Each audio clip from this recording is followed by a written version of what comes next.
ભારત જોડો ન્યાય યાત્રા લઈને દાહોદ જિલ્લા કોંગ્રેસ કાર્યાલય ખાતે ગુજરાત પ્રભારી અને ગુજરાત મહિલા પ્રમુખની ઉપસ્થિતિમાં પત્રકાર પરિષદ યોજાઈ હતી। કોંગ્રેસના પૂર્વ અધ્યક્ષ રાહુલ ગાંધી દ્વારા કાઢવામાં આવેલ ભારત જોડો ન્યાય યાત્રા ત્રીજા મહિનામાં દાહોદ જિલ્લામાં પ્રવેશવાની છે,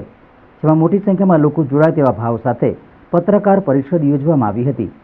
ગુજરાત મહિલા પ્રભારી શોભનાબેન શાહ, ગુજરાત કોંગ્રેસ મહિલા પ્રમુખ જેનીબેન ઠુમ્મર અને ગુજરાત મહિલા પ્રમુખ ચંદ્રિકાબેન બારિયાની અધ્યક્ષતામાં દાહોદ જિલ્લા કોંગ્રેસ કાર્યાલય ખાતે પત્રકાર પરિષદનું આયોજન કરવામાં આવ્યું હતું। ખભે ખભો મિલાવીને ખૂબ મજબૂત રીતે મહિલાઓનો અવાજ બનીશું એ નેમ સાથે આજે દાહોદ જિલ્લાની મહિલા કોંગ્રેસની કારોબારીનું આયોજન કર્યું, જેમાં ઉપસ્થિત અમારા ગુજરાત પ્રદેશ મહિલા કોંગ્રેસના પ્રમુખ બેન શ્રી શોભનાબેન, અમારા ગુજરાત પ્રદેશ મહિલા કોંગ્રેસના ઉપપ્રમુખ બેન શ્રી ગીતાબેન સોલંકી, અહીંયાનું નેતૃત્વ અને ગુજરાત પ્રદેશ મહિલા કોંગ્રેસના ઉપપ્રમુખ એવા બેન શ્રી ચંદ્રિકાબેન બારૈયા, ઉપસ્થિત અમારા જિલ્લાના મહિલા કોંગ્રેસના પ્રમુખ બેન શ્રી લલિતાબેન,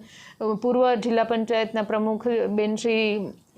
રમીલાબેન, અમારા જિલ્લા કોંગ્રેસ સમિતિના પ્રમુખ હર્ષદભાઈ નીનામા, બધા જ સાથે વિસ્તૃત ચર્ચા કરીને આવનારા સમયમાં દાહોદ જિલ્લામાં મહિલાઓ માટે અમે શું કરી શકીએ, અમે કેવી રીતના અવાજ બની શકીએ, કયા મુદ્દાઓને આગળ રાખી શકીએ, રાહુલજી આવે છે ત્યારે કયા પ્રકારના કાર્યક્રમો કરી શકીએ, એની રૂપરેખા ટૂંક સમયમાં આપને પણ અમે અપાવીશું। એવા આજના મુદ્દાઓ આ મિટિંગના રહ્યા છે અને આવનારા સમયમાં પણ આપની સાથે આવી મુલાકાતો કરીને કાર્યક્રમની જણાવટ કરતા રહીશું।